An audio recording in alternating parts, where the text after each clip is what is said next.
Paradise Lost, a poem in 12 books. The author, John Milton. Book 1. Of man's first disobedience, and the fruit of that forbidden tree whose mortal taste brought death into the world and all our woe with loss of Eden, to one greater man restore us and regain the blissful seat. Sing, heavenly muse, that on the secret top of Oreb or of Sinai did inspire that shepherd who first taught the chosen seed in the beginning how the heavens and earth rose out of chaos. Or if Sion hill delight thee more, and Siloa's brook that flowed fast by the oracle of God, I thence invoke thy aid to my adventurous song, that with no middle flight intends to soar above the Aeonian mount, while it pursues things unattempted yet in prose or rhyme. And chiefly thou, O Spirit, that dost prefer before all temples the upright heart and pure, instruct me. For thou knowest, thou from the first wast present, and with mighty wings outspread, dove-like satst brooding on the vast abyss, and madest it pregnant. What in me is dark illumine, what is low raise and support, that to the height of this great argument I may assert eternal providence, and justify the ways of God to men. Say first, for heaven hides nothing from thy view, nor the deep tract of hell. Say first, what cause moved our grandparents in the happy state, favored of heaven so highly, to fall off from their Creator, and transgress his will for one restraint, lords of the world besides? Who first seduced them to that foul revolt? The infernal serpent. He it was whose guile, stirred up with envy and revenge, deceived the mother of mankind. What time his pride had cast him out from heaven, with all his host of rebel angels, by whose aid aspiring to set himself in glory above his peers, he trusted to have equaled the Most High, if he opposed. And with ambitious aim against the throne and monarchy of God, raised impious war in heaven, and battle proud with vain attempt. Him the almighty power hurled headlong, flaming from the ethereal sky, with hideous ruin and combustion down to bottomless perdition, there to dwell in adamantine chains and penal fire, who durst defy the omnipotent arms. 9 times the space that measures day and night to mortal men, he with his horrid crew lay vanquished, rolling in the fiery gulf, confounded though immortal. But his doom reserved him to more wrath, for now the thought both of lost happiness and lasting pain torments him. Round he throws his baleful eyes that witnessed huge affliction and dismay mixed with obdurate pride and steadfast hate. At once, as far as angels can, he views the dismal situation, waste and wild, a dungeon horrible, on all sides round as one great furnace flamed, yet from those flames no light, but rather darkness visible, served only to discover shades of woe, regions of sorrow, doleful shades, where peace and rest can never dwell, hope never comes that comes to all, but torture without end still urges in a fiery deluge, fed with ever-burning sulfur unconsumed. Such place eternal justice had prepared for those rebellious. Here their prison ordained in utter darkness, and their portion set as far removed from God and light of heaven as from the center thrice to the utmost pole. Oh, how unlike the place from whence they fell!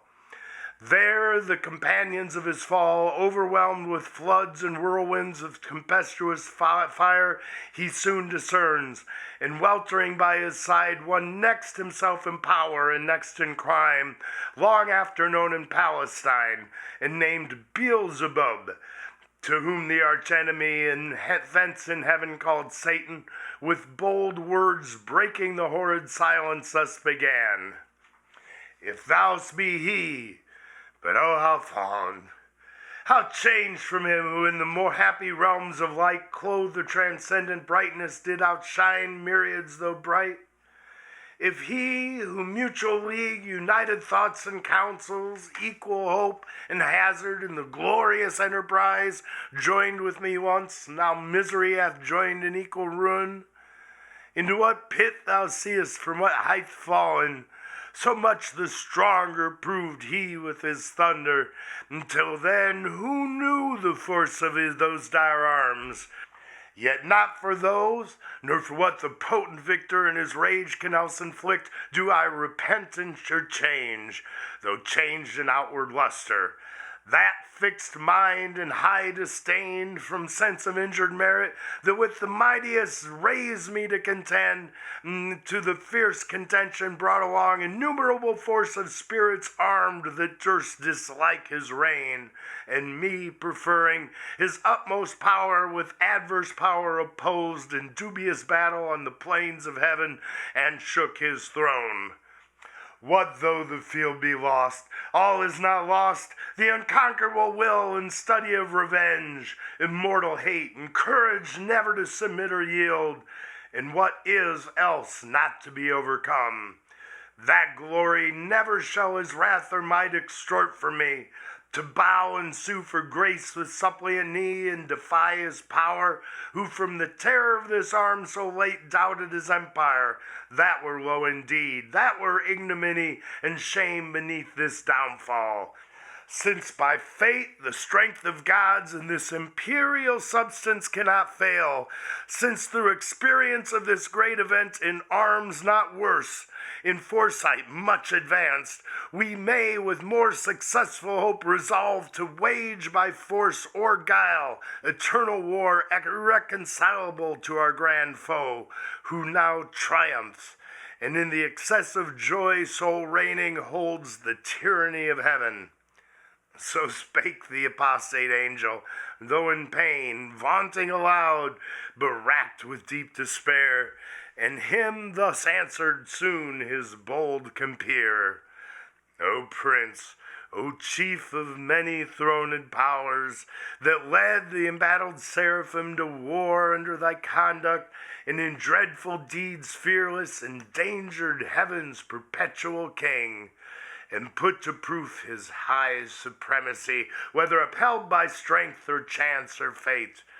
Too well I see and rue the dire event, that with sad overthrow and foul defeat hath lost us heaven, and all this mighty host in horrible destruction laid thus low, as far as gods and heavenly essences can perish.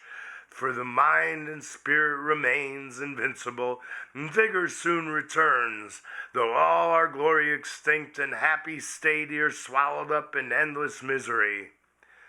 But what if he our conqueror, whom I now force believe almighty, since no less could have overpowered such force as ours, have left us this our spirit and strength entire, strongly to suffer and support our pains, that we may so suffice his revengeful ire, or do a mightier service as his thralls by right of war, whatever his business be, here in the heart of hell to work in fire, or do his errands in the gloomy deep.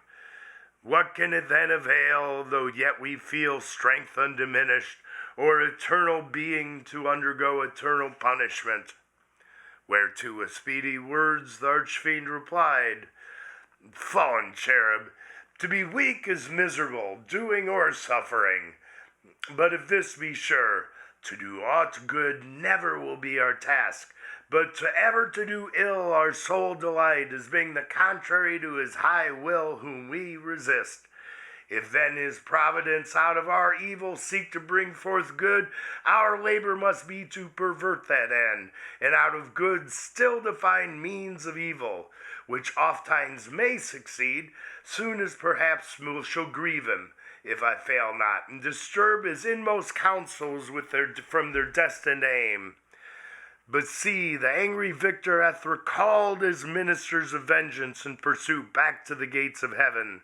The sulphurous hail shot after us in storm, overblown hath laid the fiery surge that from the precipice of heaven received us falling, and the thunder winged with red lightning and impetuous rage perhaps hath spent his shafts, and ceases now to bellow through the vast and boundless deep. Let us not slip the occasion, whether scorn or satiate fury yield it from our foe. Seest thou yon dreary plain, forlorn and wild, the seat of desolation, void of light, save where the glimmering of those livid flames cast dreadful and pale? Thither let us tend from off the tossing of these fiery waves, there rest, if any rest can harbor there, and reassembling our afflicted powers, consult how we may henceforth most offend our enemy, how our own loss, how repair, how overcome this dire calamity, what reinforcement we may gain from hope, if not what resolution from despair. Thus Satan talking to his nearest mate, with head uplift above the waves, and eyes that sparkling blazed, his other parts beside, prone on the flood, extended long and large, lay floating many a rood, in bulk as huge as whom the fables name of monstrous size, Titanian or earthborn that warred on Jove, Briareos or Typhon, whom the den by ancient Tarsus held, or that sea beast Leviathan, which God of all his works created as huge as that swim the ocean stream, him haply slumbering in the Norway foam, the pilot of some small night-foundered skiff, deeming some island oft, as seamen tell, with fixed anchor on his scaly rind, moors by his side under the lee, while night invests the sea in wished morn delays. So stretched out, huge in length, the arch-fiend lay, chained on the burning lake, nor ever thence had risen or heaved his head, but that the will and high permission of all-ruling heaven left him at large to his own dark designs, that with reiterated crimes he might heap on himself damnation, while he sought evil to others, and in rage might see how all his malice served but to bring forth infinite goodness, grace and mercy shown on man by him seduced, and on himself treble confusion, wrath, and vengeance poured. Forthwith upright he rears from off the pool his mighty stature. On each hand the flames driven backward slope their pointing spires, and rolled in billows leave in the midst the horrid veil. Then with expanded wings he steers his flight aloft, incumbent on the dusky air that felt unusual weight, till on dry land he lights, if it were land that ever burned with solid, as the lake with liquid fire, and such appeared in hue, as when the force of subterranean wind transports a hill torn from Pelorus, or the shattered side of thundering Etna, whose combustible and fueled entrails, thence conceiving fire, sublimed with mineral fury, aid the winds, and leave a singed bottom all involved with stench and smoke. Such resting found the soul of unblessed feet. Him followed his next mate, both glorying to have escaped the Stygian flood as gods, and by their own recovered strength, not by the sufferance of its supernal power. Is this the region, this the soil, the clime, said then the lost archangel, this the seat that we must change for heaven, this mournful gloom for that celestial light? Be it so, since he who now is sovereign can dispose and bid what shall be right. Farthest from him is best, whom reason hath equaled, force hath made supreme above his equals. Farewell, happy fields, where joy forever dwells. Hail, horrors, hail, infernal world, and thou profoundest hell, receive thy new possessor, one who brings a mind not to be changed by place or time. A mind is in its own place, and in itself can make a heaven of hell, a hell of heaven. What matter where? If I still be the same, when what should I be? All but less than he whom thunder hath made greater? Here at least we shall be free. The Almighty hath not built here for his envy, will not drive us hence. Here we may reign secure, and in my choice to reign is worth ambition, though in hell. Better to reign in hell than serve in heaven. But wherefore let we are then our faithful friends, the associates and co-partners of our loss, lie thus astonished on the oblivious pool, and call them not to share with us their part in this unhappy mansion? Or once more with rallied arms to try what may yet be regained in heaven, or what more lost in hell? So Satan spake, and him Beelzebub thus answered, leader of those armies bright, which but the omnipotent none could have foiled. If once they hear that voice, their liveliest pledge of hope and fears and dangers, heard so oft in worse extremes, and on the perilous edge of battle when it raged, in all assaults their surest signal, they will soon resume new courage and revive, though now they lie groveling and prostrate on yon lake of fire, as we erewhile, astounded and amazed. No wonder, fallen such a pernicious height. He scarce had ceased when the superior fiend was moving toward the shore, his ponderous shield, ethereal temper, massy, large, and round, behind him cast. The broad circumference hung on his shoulders like the moon, whose orb through optiglass the Tuscan artist views at evening from the top of Faisal or in Val d'Arno, to descry new lands, rivers, or mountains in her spotty globe. His spear, to equal which the tallest pine hewn on Norwegian hills to be the mast of some great admiral, were but a wand. He walked with to support uneasy steps over the burning marl, not like those steps on heaven's azure, and the torrid climb smote on him sore besides, vaulted with fire. Nathless he so endured, till on the beach of that inflamed sea he stood and called his legions, angel forms, who lay entranced thick as autumnal leaves that strow the brooks in Vallombrosa, where the Tusculturian shades hover or arch embowered, or scattered sedge afloat, when with fierce winds Orion armed hath vexed the Red Sea coast, whose waves o'erthrew Busiris and his Memphian chivalry, while with perfidious hatred they pursued the sojourners of Goshen, who beheld from the safe shore their floating carcasses and broken chariot wheels. So thick bestrewn, abject and lost lay these, covering the flood, under amazement of their hideous change. He called so loud that all the hollow deep of hell resounded. Princes, potentates, warriors, the flower of heaven, once yours, now lost, if such astonishment as this can seize eternal spirits, or have you chosen this place after the toil of battle to repose your wearied virtue? For the ease you find to slumber here is in the vales of heaven? Or in this abject posture have you sworn to adore the conqueror, who now beholds cherub and seraph rolling in the flood with scattered arms and ensigns, till anon his swift pursuers from heaven's gate discern the advantage, and descending tread us down, thus drooping, or with linked thunderbolts transfixed us to the bottom of this gulf. Awake, arise, or be forever fallen.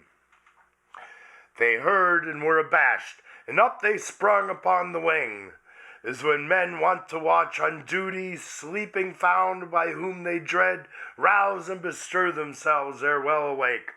Nor did they not perceive the evil plight in which they were, or the fierce pains not feel, yet their general's voice they soon obeyed innumerable.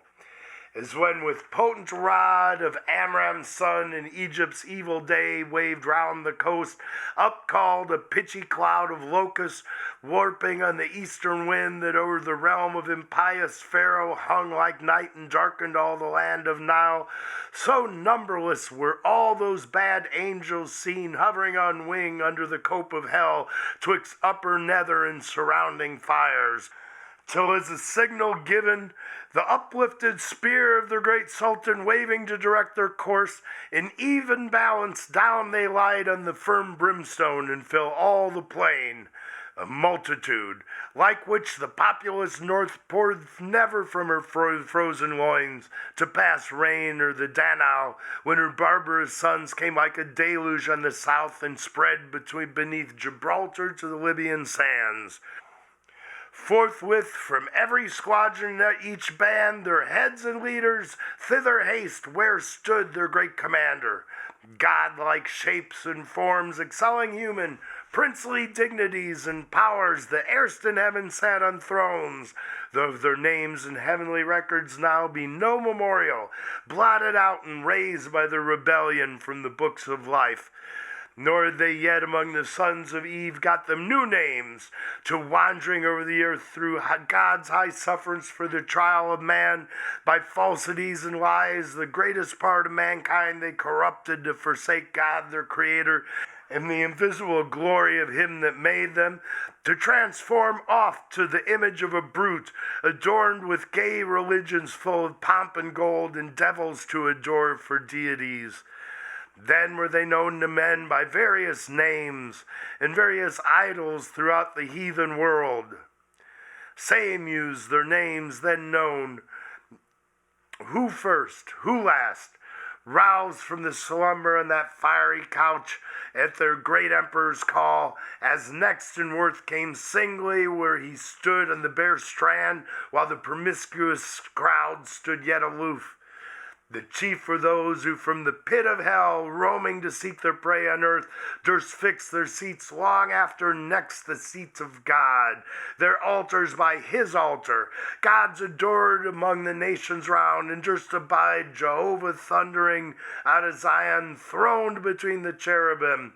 Yea, often placed within the sanctuary itself their shrines, abominations, and with cursed things his holy rites and solemn feasts profaned, and with their darkness durst affront his light. First Moloch, horrid king, besmeared with blood of human sacrifice and parents' tears, though with for the noise of drums and timbrels loud, their children's cries unheard, that passed through fire to his grim idol. Him the Ammonites worshipped in Rabbah and her watery plain, and Argob and Basam to the stream of utmost Arnon. Not content with such audacious neighborhood, the wisest heart of Solomon he led by fraud to build his temple right against the temple of God on that opprobrious hill, and made his grove the pleasant valley of Hinnom, Tophet thence, and black Gehenna called, the type of hell. Next Chemos, the obscene dread of Moab's sons, from Aroer to Nebo, in the wild of southmost Abarim, in Hesabam and Horonaim, Sion's realm, beyond the flowery dale of Sidma, clad with vines and Eliel, to the asphaltic pool. Peor his other name, when he enticed Israel and Siddim on their march from now to do him wanton rites, which cost them woe. Yet thence his lustful orgies he enlarged even to that hill of scandal, by the grove of Moloch homicide, lust hard by hate, till good Josiah drove them thence to hell. With these came they, who from the bordering flood of old Euphrates to the brook that parts Egypt from Syrian ground, had general names of Balaam and Ashtaroth, those male, these feminine. For spirits, when they please, can either sex assume, or both. So soft and uncompounded is their essence pure, not tied or manacled with joint or limb, not founded on the brittle strength of bones like cumbrous flesh, but in what shape they choose, dilated or condensed, bright or obscure, can execute their airy purposes and works of love or enmity fulfill. For those, the wraiths of Israel oft forsook their living strength, and unfrequented left his righteous altar, bowing lowly down to bestial gods, for which their heads as low bowed down in battle, sunk before the spear of despicable foes. With these in troop came Ashtoreth, whom the Phoenicians called Astarte, Queen of Heaven with crescent horns, to whose bright image nightly by the moon Sidonian virgins paid their vows and songs, in Sion also not unsung, where stood her temple on the offensive mountain, built by that uxorious king, whose heart, though large, beguiled by fair idolatresses, fell to idols foul. Thamus came next behind, whose annual wound in Lebanon allured the Syrian damsels to lament his fate in amorous ditties all a summer's day, while smooth Adonis from his native rock ran purple in the sea, supposed with blood of Thamus yearly wounded. The love tale infected Sion's daughter with like heat, whose wanton passions in the sacred porch Ezekiel saw, when by the vision led his eye surveyed the dark idolatries of alienated Judah. Next came one who mourned in earnest, when the captive art maimed his brute image, head and hands lopped off in his own temple on the Gunzel edge, where he fell flat and shamed his worshippers. Dagon his name, sea monster, upward man and downward fish. Ye had his temple high reared in Azotus, dreaded through the coast of Palestine, and Gath and Ascalon, and Akron and Gaza's frontier bounds. Him followed Rimmon, whose delightful seat was fair Damascus, on whose fertile banks of Abana and Pharphar lucid streams. He also against the house of God was bold. A leper once he lost and gained a king, Ahaz, his sottish conqueror, whom he drew God's altars to disparage and displace for one of Syrian mode, whereon to burn his odious offerings and adore the gods whom he had vanquished. After these appeared a crew who under names of old renown, Osiris, Isis, Horus in their train, with monstrous shapes and sorceries abused fanatic Egypt and her priests to seek their wandering gods disguised in brutish forms rather than human. Nor did Israel escape the infection when their borrowed gold composed the calf in Oreb. And the rebel king doubted that sin in Bethel and in Dan, likening his maker to the grazed ox, Jehovah, who in one night when he passed from Egypt marching, equaled with one stroke both her firstborn and all her bleeding gods. Belial came last, than whom a spirit more lewd fell not from heaven, or more gross to love vice for itself. To him no temple stood or altar smoked, yet who more oft than he in temples and at altars, when the priest turns atheist, as did Eli's sons, who filled with lust and violence the house of God. In courts and palaces he also reigns, and in luxurious cities where the noise of riot ascends above the loftiest towers in injury and outrage. And when night darkens the streets, then wander forth the sons of Belial, flown with insolence and wine. Witness the streets of Sodom, and that night in Gibeah, when the hospitable door exposed a matron to avoid worse rape. These were the prime in order and in might. The rest were long to tell, though far renowned. The Ionian gods, of Javan's issue, held gods, yet confessed later than heaven and earth their boasted parents. Titan, heaven's firstborn with his enormous brood and birthright seized by younger Saturn, he from mightier Jove his own and Rhea's son like measure found. So Jove usurping reigned. First in Crete and Ida known, thence on the snowy top of cold Olympus ruled the middle air their highest heaven, or on the Delphian cliff, or on Dodona, and through all the bounds of Doric land, or who with Saturn old fled over Atria to the Hesperian fields, and o'er the Celtic Rome the utmost isles. All these and more came flocking, but with looks downcast and damp, yet such wherewith appeared obscure some glimpse of joy, to have found their chief not in despair, to have found themselves not lost in loss itself, which on his countenance cast with like doubtful hue. But he his wonted pride soon recollecting with high words that bore substance semblance of worth, not substance, gently raised their fainting courage and dispelled their fears.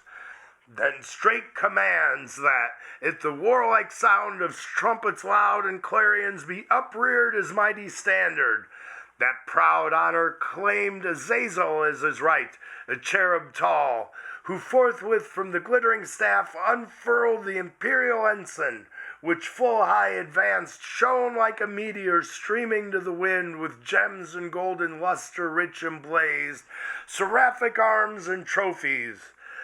All the while sonorous metal blowing martial sounds, at which the universal host upsent a shout that tore hell's concave, and beyond frighted the reign of chaos and old night.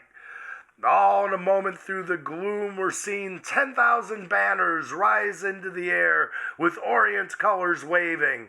With them rose a forest huge of spears, and thronging helms appeared, and serried shields in thick array of depth immeasurable.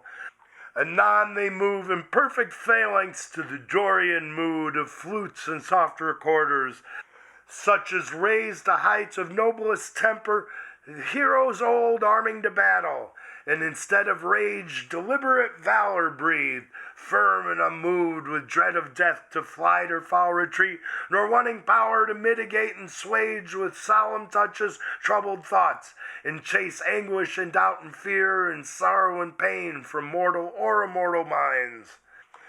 Thus they, breathing united force with fixed thought, moved on in silence to soft pipes that charmed their painful steps over the burnt soil. Now advanced in view they stand, a horrid front of dreadful length and dazzling arms, in guise of warriors old, with ordered spear and shield, awaiting what command their mighty chief had to impose. He through the armed files darts his experienced eye, and soon traverse the whole battalion views, their order due, their visages and statures as of gods, their number last he sums. And now his heart distends with pride, and hardening in his strength glories, for never since created man met such embodied force as named with these could merit more than that small infantry warred on by cranes. Though all the giant brood of Phlegra with the heroic race were joined that fought at Thebes and Ilium, on each side mixed with auxiliary gods, and what resounds in fable or romance of Uther's son, begirt with British or Armoric knights, and all who since, baptized or infidel, jousted in Aspromont or Maltabon, Damasco or Morocco or Trebesson, or whom Biserta sent from Africa's shore when Charlemagne with all his peerage fell by Fontarabia. Thus far these beyond compare of mortal prowess yet observed their dread commander. He above the rest in shape and gesture, proudly eminent, stood like a tower. His form had not yet lost all her original brightness, nor yet appeared less than archangel ruin, in the excess of glory obscured. As when the sun new risen looks through the horizontal misty air shorn of his beams, or from behind the moon in dim eclipse disastrous twilight sheds on half the nations, and with fear of change perplexes monarchs. Darkened so, yet shone above them all the archangel, but his face deep scars of thunder had entrenched, and care sat on his faded cheek, but under brows of dauntless courage and considerate pride waiting revenge. Cruel his eye, but cast signs of remorse and passion to behold the fellows of his crime, the followers rather, far other once beheld in bliss, condemned forever now to have lost their lot in pain, millions of his spirits for his fall immersed in heaven, and from eternal splendors flung for his revolt, yet faithful how they stood, their glory withered. As when heaven's fire hath scathed the forest oaks or mountain pines, with singed top their stately growth, though bare, stands on the blasted heath. He now prepared to speak, whereat their doubled ranks they bend from wing to wing, and half enclose him round with all his peers. The tension held them mute, Thrice he essayed, and thrice, in spite of scorn, tears such as angels weep burst forth.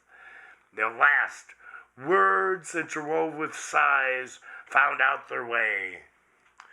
O myriads of immortal spirits, O powers matchless but with the Almighty, and that strife were not inglorious, though the event was dire as this place testifies, and this dire change hateful to utter.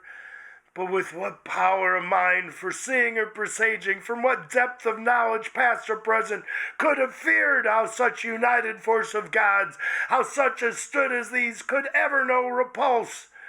For who can yet believe, though after loss, that all these puissant legions, whose exile hath emptied heaven, shall fail to reascend, self-raised, and repossess their native seat? For me be witness all the hosts of heaven, if counsels different or dangers shunned by me have lost our hopes. But he who reigns monarch in heaven, till then as one secure sat on his throne, upheld by old repute, consent, or custom, in all his regal state put forth at full, but still his strength concealed, which tempted our attempt, and wrought our fall. Henceforth his might we know, and know our own, so as not either to provoke or dread new war provoked. Our better part remains to work by close design, by fraud or guile what force affected not, that he no less at length from us may find, who overcomes by force hath overcome but half his foe. Space may produce new worlds, whereof so rife there went fame in heaven that he ere long intended to create, and therein planned a generation, whom his choice regard should favor equal to the sons of heaven. Thither, if but to pride, shall be perhaps our first eruption, thither or elsewhere, for this infernal pit shall never hold celestial spirits in bondage, nor the abyss long under darkness cover. But these thoughts full counsel must mature. Peace is despaired, for who can think submission? War then, war open or understood, must be resolved. He spake, and to confirm his words, out flew millions of flaming swords, drawn from the thighs of mighty cherubim. The sudden blaze far round illumined hell. Highly they raged against the highest, and fierce with grasped arms, clashing on their sounding shields, the din of war, hurling defiance toward the vault of heaven. There stood a hill not far, whose grisly top belched fire and rolling smoke. The rest entire shone with a glossy scurf, undoubted sign that in his womb was hid metallic ore, the work of sulphur. Thither winged with speed a numerous brigade haste, as when bands of pioneers with spade and pickaxe armed forerun the royal camp to trench with field cast a rampart. Mammon led them on, Mammon, the least erected spirit that fell from heaven, for even in heaven his looks and thoughts were always downward bent, admiring more the riches of heaven's pavement, trodden gold, than aught divine or holy else enjoyed in vision beatific. By him first men also, and by his suggestion taught, ransacked the center, and with impious hand rifled the bowels of their mother earth for treasures better hid. Soon had his crew oped into the hill a spacious wound and digged out ribs of gold. Let none admire the riches grow in hell, that soil may best preserve the precious bane. And here let those who boast in mortal things and wondering tell of Babel and the works of Memphian kings, learn how the greatest monuments of fame and strength and ardor easily outdone by spirits reprobate, and in an hour what in an age they with incessant toil and hands innumerable scarce perform. Nigh on the plain and many cells prepared, that underneath had veins of liquid fire sluiced from the lake, a second multitude with wondrous art founded the massy ore, severing each kind and scummed the bullion dross. The third as soon had formed within the ground a various mold, and from within the boiling cells of strange conveyance filled each hollow nook. As in an organ, from one blast of wind, many row of pipes the soundboard breathes. Anon out of the earth the fabric huge rose like an exhalation, with the sound of dulcet symphonies and voices sweet, built like a temple where pilasters round were set and Doric pillars overlaid with golden architrave, nor did there want cornice or frieze with bossy sculptures graven. The roof was fretted gold. Not Babylon nor great El Cairo, such magnificence equaled in all their glories to enshrine Belus or Serapis their gods, or Seth their kings, when Egypt, when Assyria strove in wealth and luxury. The ascending pile stood fixed her stately height, and straight her doors, opening their brazen fold, discover wide within her ample spaces over the smooth and level pavement. From the arched roof, pendant by subtle magic, many a row of starry lamps, embracing cressets fed with naphtha and asphaltus, yielded light as from a sky. The hasty multitude admiring entered, in the work some praise and some the architect. His hand was known in heaven by many a towered structure high, where sceptred angels held their residence and sat as princes, whom the supreme king exalted to such power and gave to rule, each in his hierarchy, the orders bright. Nor was his name unheard or unadored in ancient Greece. In an Ausonian land men called him Mulciber, and how he fell from heaven they fabled, thrown by angry Jove, through sheer over the crystal battlements. From morn to noon he fell, from noon to dewy eve, a summer's day, and with the setting sun dropped from the zenith like a falling star on Lemnos of the Aegean island. Thus they relate, erring, for he with this rebellious rout fell long before. Not aught availed him now to have built in heaven high towers, nor did he scape by all his engines, but was headlong sent with his industrious crew to build in hell. Meanwhile the winged heralds, by command of sovereign power, with awful ceremony and trumpet sound, throughout the host proclaim a solemn council forthwith to be held at Pandemonium, the high capital of Satan and his peers. Their summons called from every band and squared regiment, by place or choice the worthiest. They anon with hundreds or with thousands trooping came attended. All access was thronged, the gates and porches wide, but chief the spacious hall, though like a covered field, where champions bold wont ride in armed, and at the Soldan's chair defied the best of Paynim chivalry to mortal combat or career with lance. Thick swarmed, both on the ground and in the air, brushed with the hiss of rustling wings.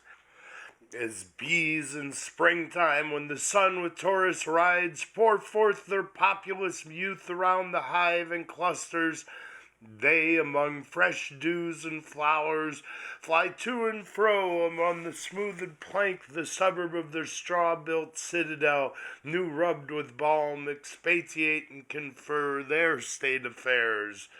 So thick the airy crowd swarmed and were straitened, till the signal given, behold a wonder! They but now who seemed in bigness to surpass earth's giant sons, now less than smallest dwarves, in narrow room throng numberless, like the Pygmean race beyond the Indian mount, or fairy elves, whose midnight revels by a forest side of fountain some belated peasant sees or dreams he sees, while overhead the moon sits arbitress, and near to the earth wheels her pale course. They and their mirth and dance, intent with jocund music, charm his ear. At once with joy and fear his heart rebounds.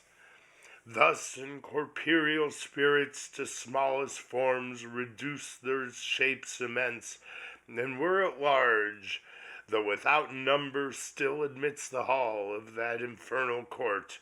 But far within, and in their own dimensions like themselves, the great seraphic lords and cherubim in close recess and secret conclave sat, 1,000 demigods on golden seats, frequent and full. After short silence then, and summons read, the great consult began. The end of the first book.